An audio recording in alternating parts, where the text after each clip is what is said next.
as we heard earlier, it's dangerous to give professors microphones. But I also work with organizations as a consultant, applying the methods that we're going to be talking about. So do you want to start? And usually it'll be you guys asking me questions, but I'm going to start off with asking you a question. To take a look at this picture, this beautiful sunset, and just for a second, what do you see? What do you see when you look at this picture? Anybody can shout out the answer. I promise there's not a wrong answer. Sunrise. What? Heard something else. Horizon. Water.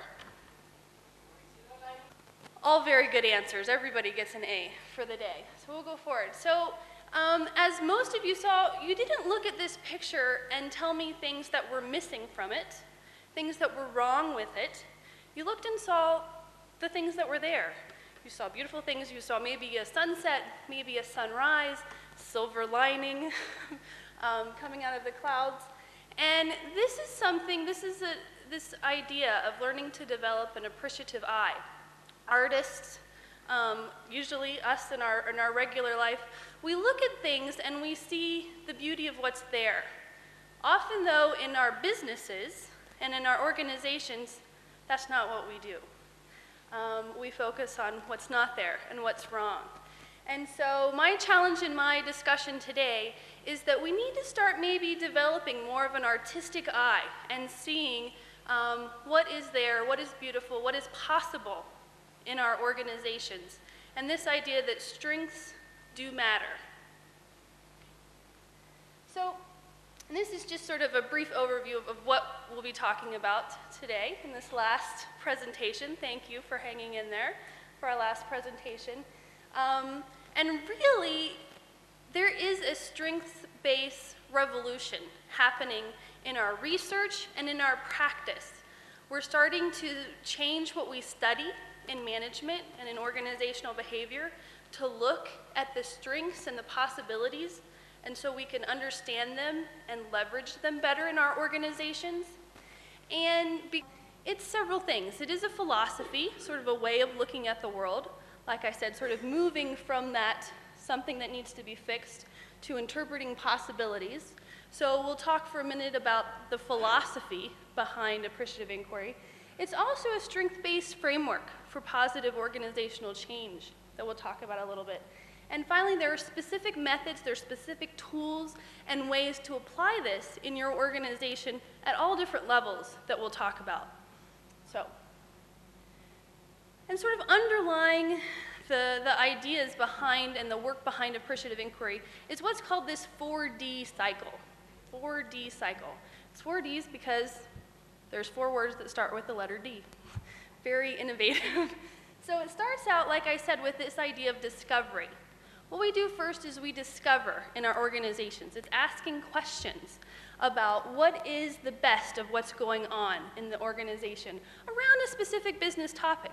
Maybe it's around my employment strategies. Maybe it's around my recruitment strategies, retention strategies.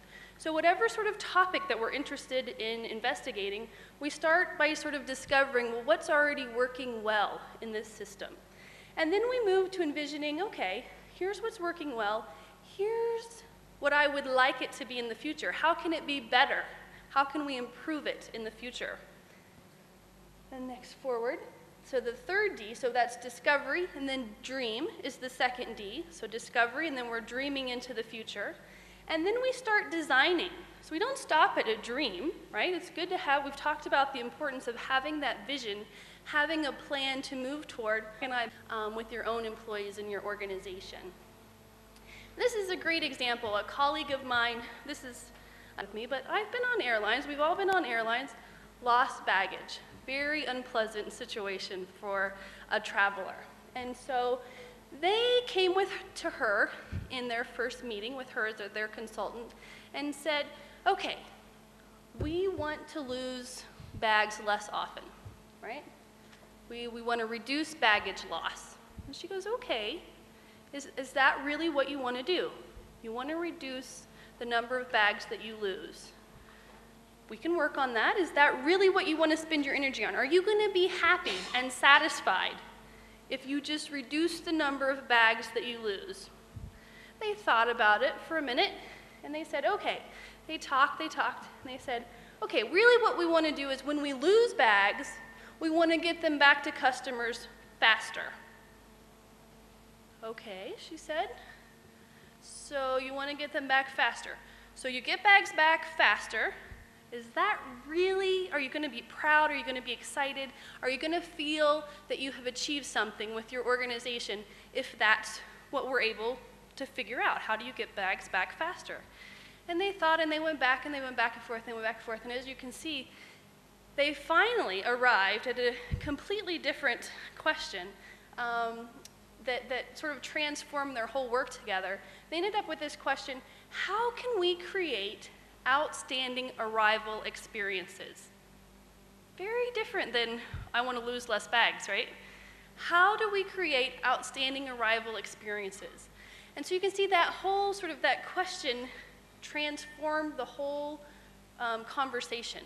Now it wasn't just about bags, lost bags.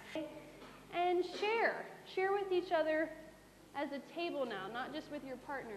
Share some of the highlights from these different discussions with each other.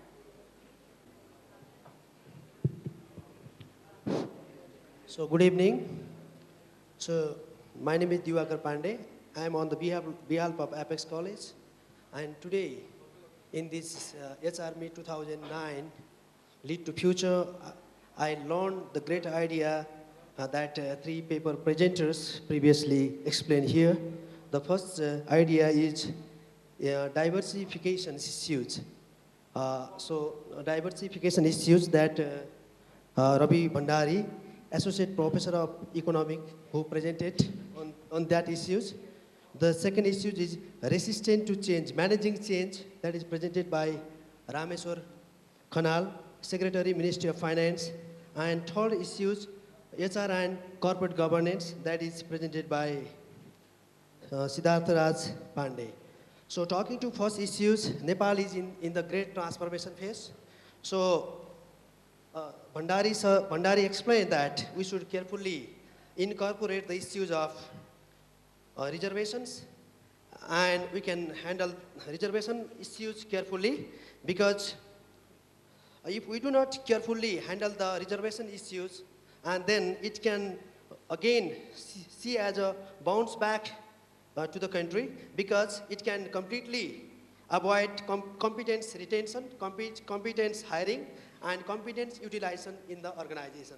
So that one of the issues is we have to carefully include all the ethnic groups, tribes, and community that can help to continue stay our knowledge workers in the Nepal. Otherwise, it can, to some extent, they can go outside and other world, other country. The first issues. The second issues, Rameswar Khanal sir explained about the resistant force, managing for change. So I would like to highlight about the resistant force to change, because internal change agent are one of the important things. Before we have to change, we should convince, we can win the trust and confidence where we are going, the visions and missions that has to be clear, that has to link with the directions. So resistant to change, internal change agent is one of the most important. Even the stakeholder wanted to, even the customers wanted to change. Due to the change agent interest, it cannot lead us. Of the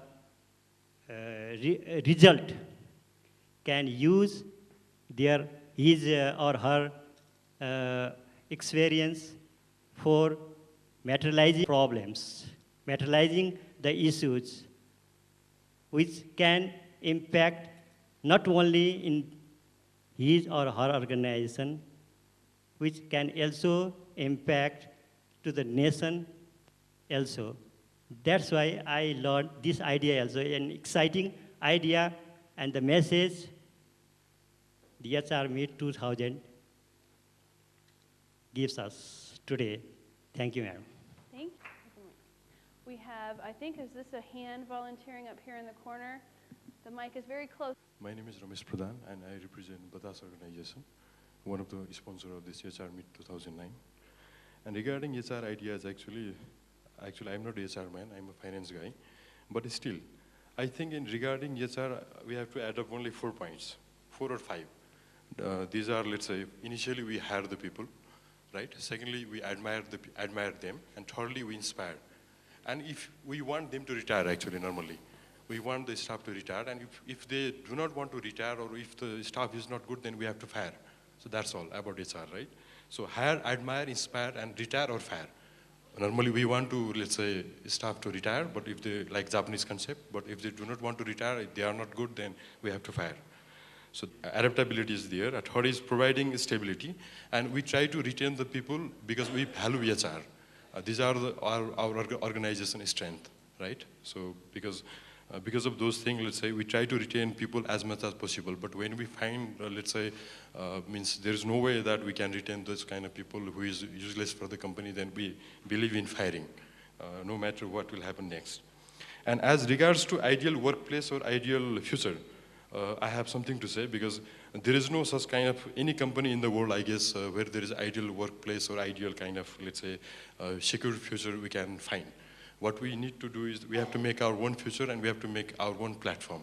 If you are capable in doing those things, then you are successful. Otherwise, everybody will kick your ass. Sorry for those kind of words. But this is ultimate fact, because leg pulling is there, ultimate backbiting is there, spying is there, let's say, in Iblis concept, and ultimately they will try to kick you out if you, let's say, plan for any kind of changes. So that's the truth which is currently existing in normally all the Nepalese companies. So this is what I believe. Actually, this is my concept. So we are applying the same in our organization as well. So in my view, if we are free from, let's say, backbiting, leg pulling, and let's say spying, and concentrating our own work and what was supposed to he or she supposed to do, then I think we will make the working place as ideal working place. Otherwise, it will be like a shit as always. Thank you. I want to share. We haven't heard from folks in the back. Anybody in the back feeling? Insurance. They of course have 2/3 in this world of human resource management. Even though I'm not from human resource department, I represent the financial affairs. But claim that socialists are less competitive and the capitalists are more competitive in terms of HR or transparency, because in case of they are for the airlines industries are falling, auto industry is falling, banking and insurance companies are falling in the United States, Japan, and Europe. This is because whenever the company goes in a strong way, in a financial sound way, they go to capitalism. And if they go losing their values, losing their capital markets, they go for socialization. They are becoming burdens to the government. In that terms, they are becoming socialized. The American and Japanese banks are becoming socialized. We have discussed today 3 ideas I point out, because the great ideas we have heard from the experts. Those I respect. Those great ideas are: one is job specialization. I always prefer that job specialization. You don't require to become a jack of all, and but not knowing anything else in a basic. You need a core idea for a particular subject, particular task. Another thing is HR demand and supply. I of course respect the HR demand and supply. HR demand and supply becomes This is one of the point, and how government organizations are using these all concepts of organizational behavior. Besides this, I understand that many private organizations and banks are using the human resource at the par level, but still I would question the use of a psychologist. How the human resource managers are using the services of a psychologist in the organization, because when I was teaching in the different universities, like in Kathmandu University and in stress management, so at the end of the session, if Professor Lindsey will highlight something about the use of psychology in the field of organizational behavior and human resource management, that will be great to us. And the second is the economics of human resource management. We don't think that in Nepal we have any kinds of concept building or any kinds of communication through magazine or journals about the economics of human resource management, like what money we invest on the people and what return we got through the people, both at the organizational level and at the macro level. So if Professor Lindsey will highlight few things about the economics of the human resources, that will be the great deal. And third is the reservation. Since use of psychology Organization, we will also plan some formulation to improve the organization behavior and the HR sector. So I found many things similar like medical field, also in the HR field. I was impressed with the idea of sharpen or axe by our SP, Mr. Silwal, and the 4D concept by Lindsey. And I was also very much impressed by Mr. Bhandari from USA. He is sitting back. Yeah. It's a wonderful program today. Stop again. And the cat will not sit on a cold stove either. Why? My question is why or not on a cold stove? Using the tools of power or knowledge requires both experience and analysis. So what is analysis means here? How we analyze that the cat will not sit on a cold stove? Thank you. To me or It's to you. to me? This is my, yeah. So how do we use? How we use our hard power and soft power on the conditions of the situations. How we analyze the situation so that we can use our power. So how far this AI concept is different with organizational learning, knowledge management, and innovation management? Number one, how far this AI concept, appreciative inquiry, right? You presented before, and how far this concept difference with organizational learning, innovative management, and knowledge management? Number one, how far mentoring can work? How far mentoring can work in AI cycle? So the first question, I mean, how is it different?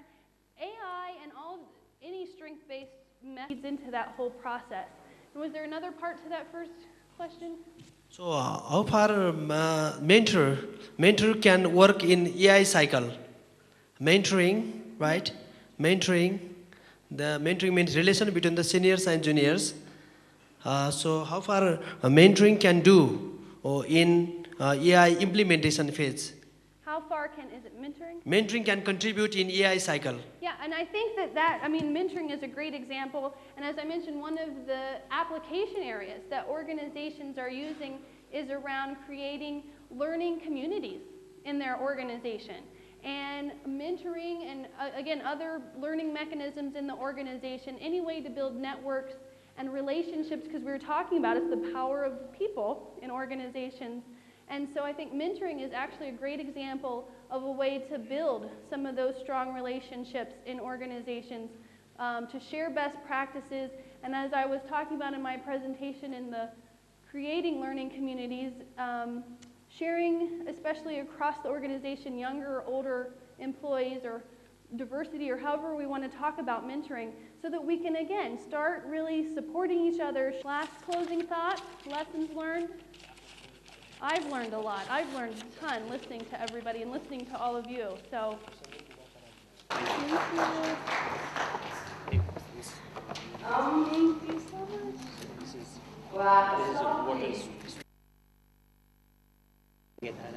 It's a traditional water system.